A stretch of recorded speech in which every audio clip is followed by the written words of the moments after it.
교회는 성도 한 사람 한 사람의 모임입니다. 교회는 건물이 아닙니다. 교회가 온전한 교회가 되기 위해서는 성도 한 사람 한 사람들이 성숙해져서 온전한 모습을 가져야 합니다. 그래서 4장 13절 하반절에서 온전한 사람을 이루어 그리스도의 장성한 분량이 충만한 데까지 자라가라, 이렇게 말씀을 하고 있습니다. 그래서 오늘 설교 제목도 성숙해지는 신앙인이라고 정해봤고요. 오늘 본문 이하에서는 성숙해지는 과정을 설명을 해주고 있습니다. 세 단계에 걸쳐서 말씀을 해주고 있는데, 첫 번째 단계가 미성숙한 신앙인의 모습, 그리고 두 번째로는 성숙해지는 과정 내지는 성숙해지는 방법, 그리고 세 번째로는 성숙한 신앙인, 이런 단계를 통해서 말씀을 하고 있습니다. 오늘은 시간 관계상 두 가지의 과정만 말씀을 드리도록 하겠습니다. 첫 번째로는 미성숙한 신앙인의 모습입니다. 17절에서 19절까지에서 말씀을 하고 있는데, 첫 번째로는 미성숙한 신앙인은 허망한 것으로 행한다, 이렇게 얘기를 하고 있습니다. 17절 하반절에 보니까 이제부터 너희는 이방인이 그 마음에 허망한 것으로 행한 같이 행하지 말라, 이렇게 말씀을 하고 있죠. 전형적으로 불신자들과 흡사한 삶을 살아가는 것을 말하는 거예요. 여기서 이 허망하다라는 말의 의미는 방향이 없다, 목표가 없다, 결실이 없다 하는 이런 뜻이에요. 꽃을 피웠으면은 열매를 맺어야 되는데, 꽃을 피긴 피웠는데 열매가 없는 것을 말하는 거예요. 얼마나 허무합니까? 꽃을 피웠을 때 열매가 맺을 거라고 잔뜩 기대를 하고 기다리고 있었는데 열매가 없어요. 그러니까 너무나 허무하죠. 현대의 문화 아니면 현대의 문명이 그렇다는 거예요. 많은 수단과 방법은 개발했지만은 목표나 목적이 없어요. 이게 현대 문명의 특징입니다. 그래서 사람들은 문명이 발달하면 발달할수록 그 마음이 더욱더 허전해지고 황폐해지는 겁니다. 그 허전한 마음을 달래기 위해서 술이나 마약을 하고 그것으로도 해결이 안 되면은 자살을 하게 됩니다.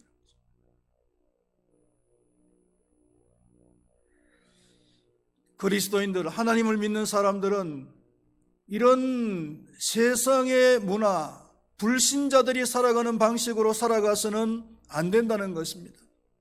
아무런 목표나 목적이 없는 그런 삶을 살아가서는 안 된다는 거죠. 미성숙한 신앙인의 모습이라고 할 수가 있겠죠.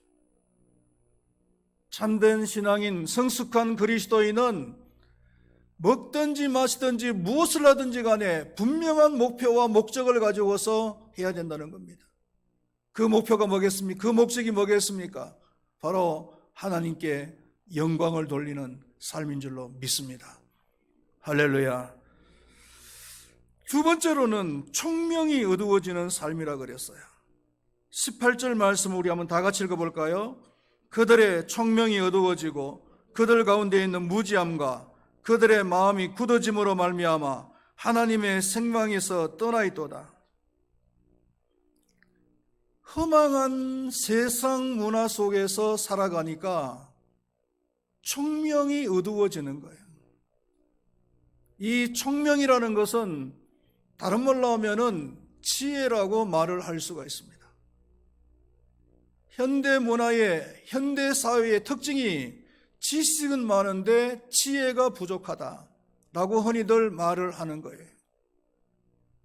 지식이 뭡니까? 지식이라는 것은 단순한 정보를 말하는 것이라면은, 지혜라는 것은 그 지식을, 그 정보를 삶에 적용을 해서 유효적절하게 사용을 하는 것을 지혜라고 말을 하죠. 지식과 지혜는 엄연하게 다릅니다. 그러니까 아무리 많은 지식이 있어도 그 지식을 그 삶에 적용을 해서 사용을 하지 못한다면 무슨 소용이 있겠습니까? 우리말로 구슬이 서말이라도 깨어야 보석이라는 말이 있잖아요. 구슬이 아무리 많아도 보석이 아니면 아무런 소용이 없는 것이죠. 오늘날 자격증의 시대라고 우리는 말을 할 수가 있을 거예요. 얼마나 많은 자격증들이 있는지.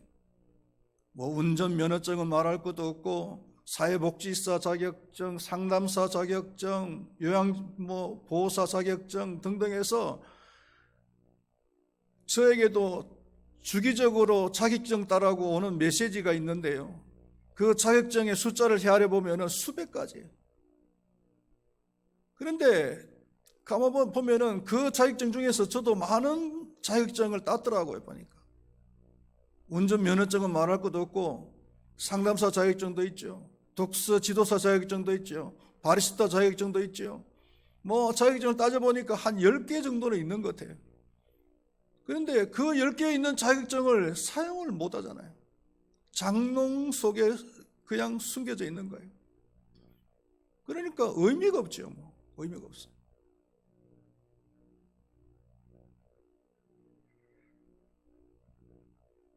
총명이 없으면은요, 사람들의 마음이 굳어집니다. 왜 그러냐면은 그 총명이, 지식이 총명으로 계속 활동이 되어져야 되고 운동이 되어져야 되는데 그 지식이 지식으로 멈춰버리니까 활동이 안 되잖아요.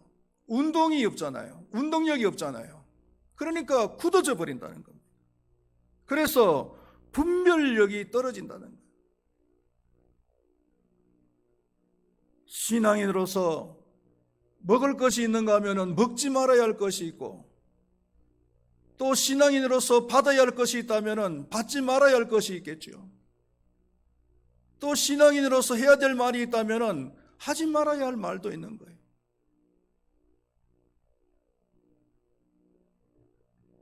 이런 것들을 분별 못하는 사람들을 미성숙한 신앙인이다, 이렇게 얘기를 하는 거죠. 마치 18절 하반절에 보니까 하나님의 생명에서 떠나 있는 자와 같다, 이렇게 얘기를 하고 있어요. 포도나무와 가지 비유를 여러분 한번 생각을 해보십시오. 가지가 포도나무를 떠나버리면 어떻게 됩니까? 떨어져 나가버린다면 그 생명의 활동을 할 수가 없어요. 마치 우리의 모습이 그와 같다는 겁니다. 우리가 생명의 근원이신 예수 그리스도를 떠나버린다면, 떨어져 있다면 우리는 영적으로 내사 상태에 있는 자와 마찬가지고 아무런 영적 활동을 할 수가 없다는 거죠.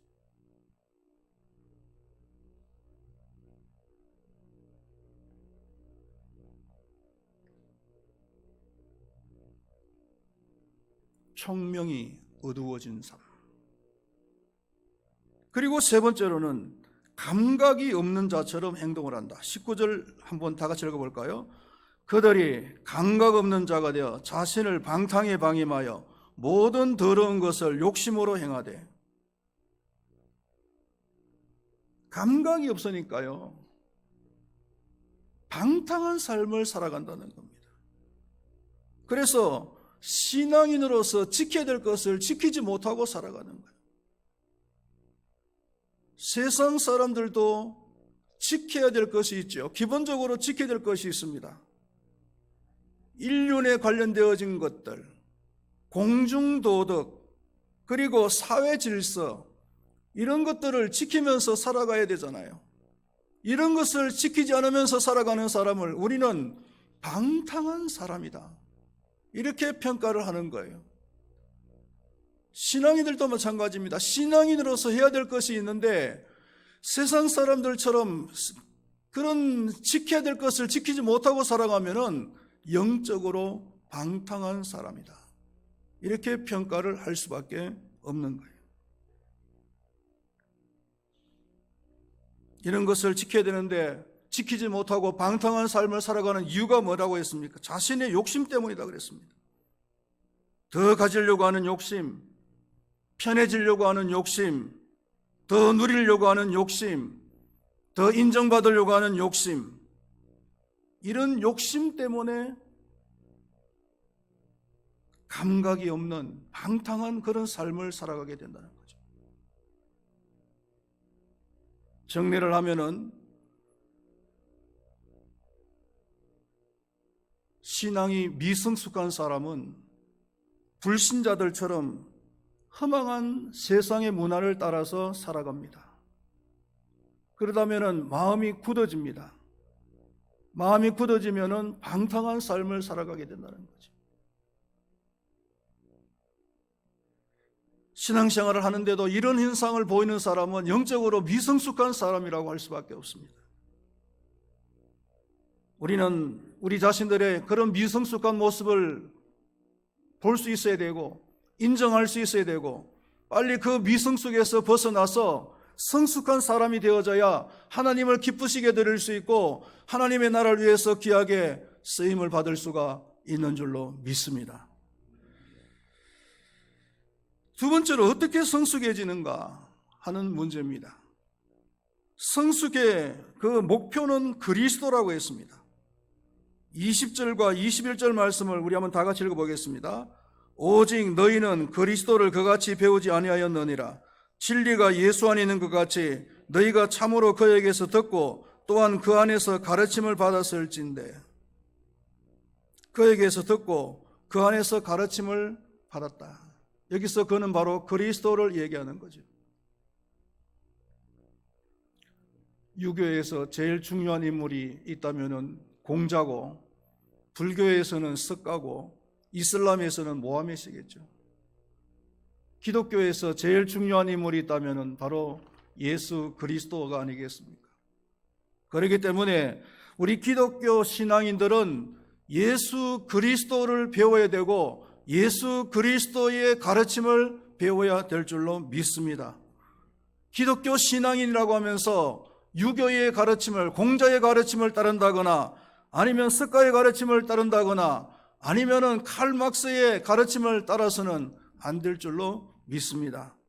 예를 들면은 이제 어버이날이 얼마 남지 않았는데 어버이날이 되면은 부모에게 또 효를 해야 되잖아요. 물론 평소에도 해야 되겠지만은 어버이날이 되면은 또 효를 표시를 해야 되는데 부모에게 효도를 하는 이유가 어디에 있습니까? 공자가 그렇게 가르쳤기 때문에 부모에게 효를 하는 겁니까? 그것이 아니죠. 우리는 공자가 그렇게 가르쳤기 때문이 아니라 예수 그리스도께서 부모에게 효도하라고 가르쳤기 때문에 우리는 부모에게 효도를 하는 것입니다. 우리는 예수 그리스도의 가르침을 따라서 살아가야 되는 사람들인 줄로 믿습니다. 성숙한 방법을 말씀드리겠습니다. 성숙한 방법은 옛사람은 벗어버리고 새 사람을 입는 것입니다. 한번 따라 봅시다. 옛사람은 벗어버리고 새 사람을 입자. 한 번 더 하겠습니다. 옛사람은 벗어버리고 새 사람을 입자. 22절에서 24절까지 말씀을 우리 한번 다 같이 읽어보겠습니다. 너희는 유혹의 욕심을 따라 썩어져가는 구습을 따르는 옛사람을 벗어버리고 오직 너희 심령이 새롭게 되어 하나님을 따라 의와 진리의 거룩함으로 지으심을 입은 새 사람을 입어라. 여기서 주목해야 될 동사가 뭐냐면은 벗는다 아니면은 입는다라는 말이에요. 이 벗는다, 입는다라는 말은 옷과 관련되어진 용어지요. 그래서 우리가 신앙생활 하는데도 옷을 벗듯이 벗을 것은 벗어버려야 되고 옷을 입듯이 입을 것은 입어야 된다는 거예요. 먼저 더러운 옷은 벗어버려야 됩니다. 그리고 새 옷을 입어야 됩니다. 더러운 옷을 벗어버리지 않고 새 옷을 입기만 입으면 됩니까? 안 됩니다. 신앙생활을 하는데 우리가 신앙생활이 잘 안 되는 이유 중에 한 가지가 바로 그거예요. 더러운 옷을 먼저 벗어버려야 되는데 벗지는 않고 입기만 입으려고 하니까 그게 안 되는 거죠. 요한복음 11장을 보면은 예수님께서 죽은 나사로를 살리시는 얘기가 나옵니다. 나흘 만에 죽은 그 나사로를 살리시고 예수님께서 뭐라고 말씀하시냐면은 풀어 놓아서 다니게 하라.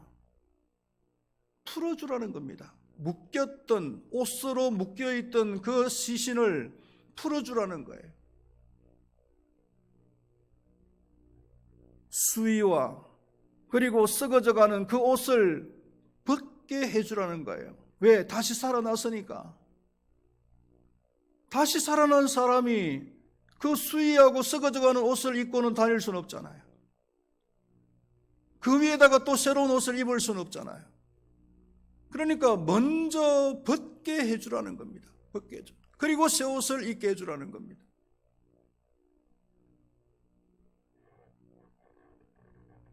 여기서 벗어버려야 할 옷은 옛사람, 즉 구습이라고 합니다. 구습이라는 말은 옛날 습관을 말하는 거죠.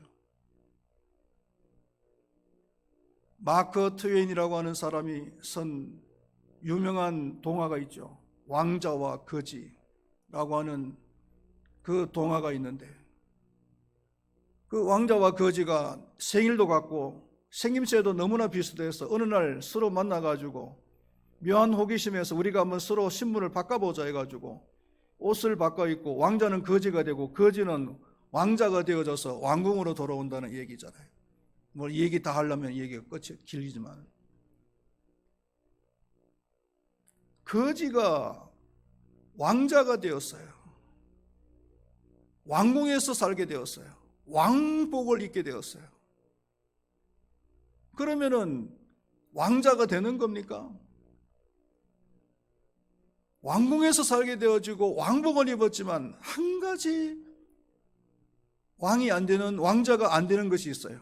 그게 뭐냐면은 습관이에요. 습관. 습관이 무슨 습관이겠어요? 거지 습관이에요. 거지 습관. 거지 습관이 남아있는 거예요. 그러니까 왕자가 되려면 빨리 그 거지 습관을 벗어버려야 된단 말이에요. 벗어버려. 그래야 다른 사람이 왕자인 줄 알지.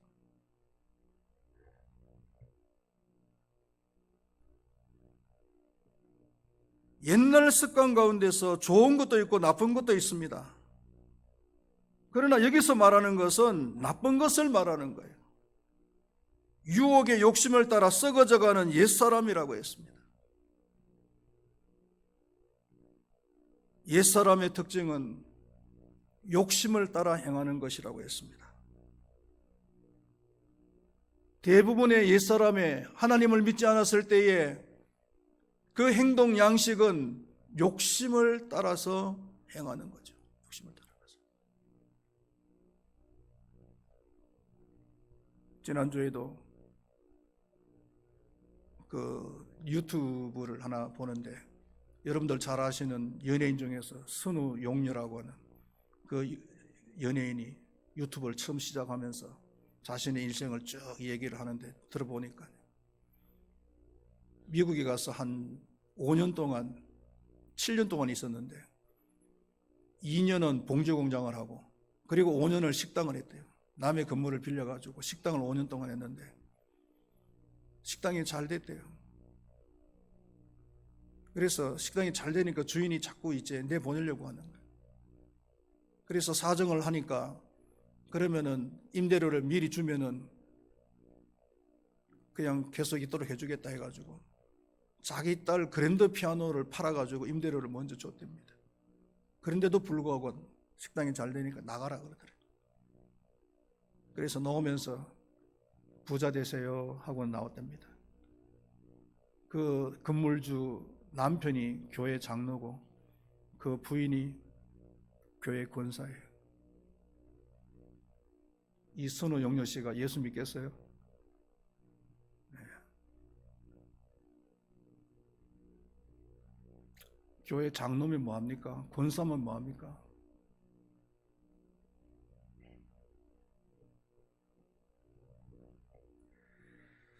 더럽고 추한 모든 것을 벗어버려야 되는 것입니다. 그리고 새 옷을 입듯이 새 사람을 입어야 됩니다. 옷을 입는다라고 했을 때 우리는 한 두 가지 것을 생각할 수가 있는데, 첫 번째로는 옷을 입는 것은 하루 일과 중에 제일 먼저 하는 것이란 말이에요.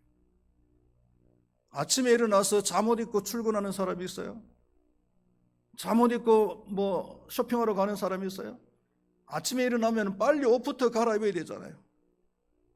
그래야 활동을 할 수가 있잖아요. 그러니까 우리가 예수를 믿고 제일 먼저 해야 될 일이 있다면은 빨리 옛사람을 벗고 새 사람을 입는 것이다 라고 말을 할 수가 있죠. 그리고 두 번째로는 이 옷은 반복해서 옷을 갈아입는 거예요. 한 번 옷을 갈아입었다고 해서 1년, 2년을 갖다가 안 갈아입을 수가 있습니까? 아니죠. 자주 갈아입는 사람은 매일같이 옷을 갈아입잖아요. 매일같이. 그래야 내가 좀 깨끗하게 그렇게 정결하게 살아갈 수가 있는 거예요. 마찬가지입니다. 새 사람을 한 번 입고 끝나는 것이 아니라 반복해서 입어야 된다는 겁니다. 계속해서 벗을 것은 벗고 옛사람은 벗고 옛날 안 좋은 습관들을 벗어버리고 그리고 새로운 옷을 입어야 된다는 거죠. 거짓말 잘하던 사람이 있다면 예수를 믿었으면 이제 거짓말 더 이상 거짓말하면 안 돼요. 교만하게 행동한 사람이 있다면 더 이상 교만한 행동을 하시면 안 돼요. 화를 잘 내는 사람이 있으면 이제 자기 감정을 잘 조절해야 됩니다. 하나하나 벗어나가야 되는 겁니다. 그게 다 우리의 선불이잖아요. 그것을 벗어버리고 새 옷을 입을 때 우리의 모습이 거룩한 모습으로 성숙한 모습으로 자라갈 수가 있단 말입니다. 새롭게 입어야 할 새 사람이 무엇이라고 이야기했냐면은 의와 진리의 거룩함이다. 이렇게 이야기하고 있습니다. 이것이 예수님께서 몸으로 우리에게 가르쳐 주신 것이에요. 의와 거룩함. 신앙인들은 행동을 할 때 무엇이 옳은지, 이거 말씀에 맞는 것인지, 그리고 거룩한 것인지 항상 생각을 해보고 말하고 행동을 해야 된다는 거죠. 말씀을 맺도록 하겠습니다. 예수를 믿는 사람들은 어린아이의 모습을 가지고 있으면 안 됩니다. 빨리 성숙해져야 됩니다. 그래야 하나님께서 기뻐하시고 하나님의 교회에 기여를 할 수가 있습니다. 기여를 한다는 얘기는 쓰임을 받을 수가 있다는 얘기입니다. 빨리 성숙해지기 위해서는 옛사람을, 구습을, 나쁜 습관을 빨리 벗어버리고 그리고 새 사람을 입는 방법이에요. 우리가 입어야 될 새 사람은 바로 의와 그리고 거룩함이라고 말씀하고 있습니다. 범사에 의롭고 말씀에 맞는지 그리고 거룩한지 확인을 해보고 생각해보고 또다시 확인을 체크를 해보고 말하고 행동할 수 있는 우리 모두가 되어져서 우리 모두가 성숙한 신앙인으로 자라가고 우리 큰바위 교회가 성숙한 교회가 될 수 있기를 간절히 축원드리겠습니다. 기도하겠습니다. 하나님 아버지, 옷을 갈아입듯이 우리도 옛사람을 벗어버리고 새 사람으로 갈아입어야 거룩한 성숙한 신앙인이 될 수가 있는 줄로 믿습니다. 옷은 아침에 일어나면 제일 먼저 갈아입습니다. 예수를 믿고 제일 먼저 우리가 옛사람을 벗어버리고 새 사람을 입는 일에 주력할 수 있도록 도와주시옵소서. 뿐만 아니라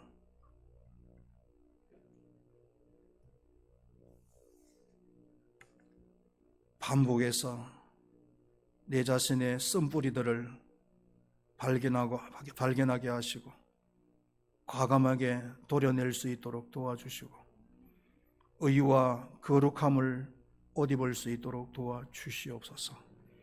그래서 우리의 모습이 성숙한 모습이 되어져서 하나님의 교회에 귀하게 쓰임을 받을 수 있도록 도와주시고 하나님께 기쁨을 줄 수 있는 저희들이 될 수 있도록 하나님께서 은총을 베풀어 주시옵소서.